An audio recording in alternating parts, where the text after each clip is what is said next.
Thank you, Madam Speaker. Gentleman from the Eastern Shore. Thank you, Madam Speaker.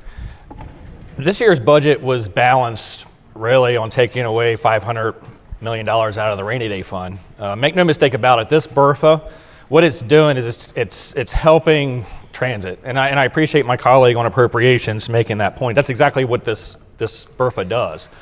WMATA's in big trouble. They've been in big trouble for a long time. I've been doing this, this is my 10th session. I don't know how many times we come back to the legislature, we pass bills to help bail WMATA out, and we're doing the same thing yet again. And let's focus not on rides, let's focus on riders, because that's what really matters. Fewer than 5% of Marylanders use transit. Let me repeat that, fewer than 5% of Marylanders use transit. 100% of the people who use cars pay 100% of their operating costs to use cars. They pay for their car payments, they pay for their taxes, they pay for their gas, they pay for their insurance. They don't get help from the government to do that. We've reduced fare box recovery. I'm going to remind everyone who doesn't know what fare box recovery is. That's the amount that users of transit that they pay into the operating costs.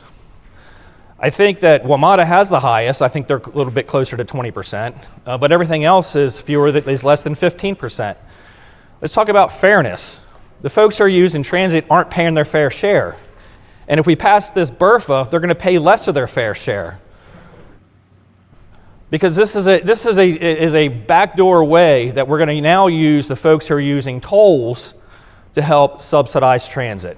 Where before we were just using gas taxes, we were using other modes of transit to pay for it. Now we're going to use our tolls to help pay for the operating costs of transit. That's all this is doing. This is the reason why I'm voting against the BRFA. This is the first time I voted against the BRFA in 10 years, and I will be doing so today. Thank you, Madam Speaker.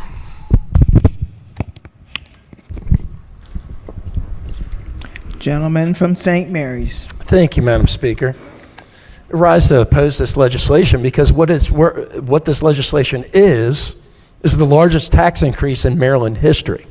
Especially after so many people said, oh, we're not going to raise taxes. We don't have to do that. It was just a couple years ago that we had a $5 billion surplus, and now we're seeing major tax increases.